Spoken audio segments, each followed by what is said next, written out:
La situation géopolitique de Kinshasa nous inquiète. C'est ainsi que nous avons levé l'option de venir nous ressourcer auprès de la deuxième personnalité de ce pays, qui se trouve également être le seul sage de la République. Parce que lorsque vous regardez l'ossature institutionnelle actuelle de la RDC, il n'y a personne de son âge à ce genre de poste.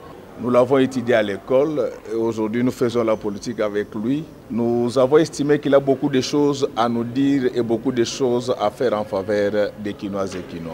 Ce qui nous inquiète, ce sont ces tueries récurrentes, c'est cette insécurité à la porte de la ville de Kinshasa entre Teke et Yaka. C'est cet encerclement dont nous sommes victimes aujourd'hui du fait de nos agresseurs.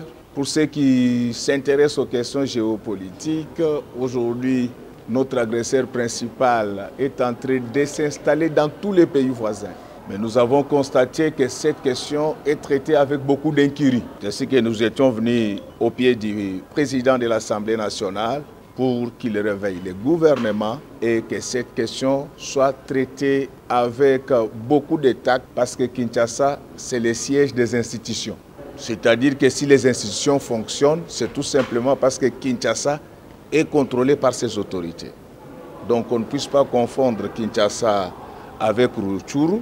Au-delà de cet intérêt institutionnel, la ville de Kinshasa, c'est 17 millions d'habitants, c'est-à-dire Congo, Brazza, Gabon et tous les Cameroun francophones. S'il y a des problèmes dans cette ville, il n'y a pas une forêt là où nous pouvons partir nous cacher. Le président de l'Assemblée nationale nous a rassuré que tout sera mis en œuvre pour que la paix revienne rapidement sur toute l'étendue de notre ville. Et l'occasion faisant les larrons, nous voulons dire à la population que la sécurité est une affaire de tous, que chacun de nous soit vigilant et Dieu nous gardera.